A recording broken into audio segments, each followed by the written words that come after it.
Here's a quick video on how to replace the air filter in your house. Make sure that the AC or heating is turned off. This one particularly has these nuts here. Just unscrew them. And there's a second one here.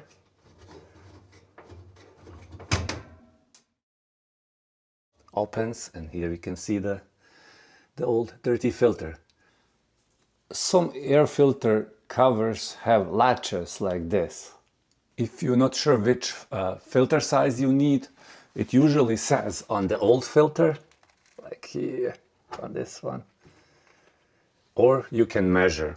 This one measures just short of 30 inches, so 30 inches, and this way it measures 14. So it is 14 by 30 inches. Now it's the time to remove the filter. Some are more snug than others. So yeah, this came easy. Sometimes it's more difficult. And here you can see, you can write a date when the filter was installed. But I like to write on, so it's visible without removing or accessing the filter. It's the time to get a new filter.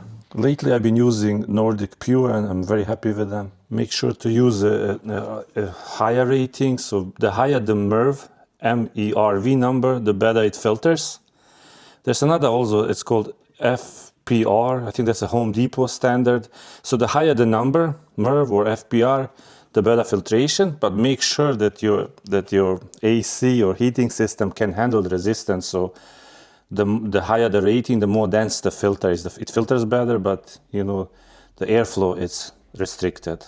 So this is the new filter, and they have an airflow arrow that shows which way air is going. So that's very important when installing, to pay attention to that. Now with the arrow pointing up, it's time to install the new filter. I'll try to do it with one hand.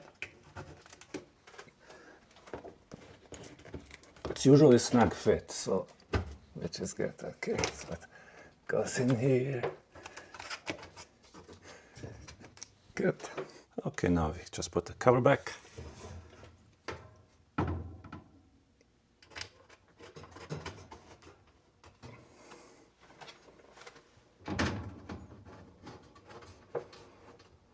No need to over tighten, and that's it.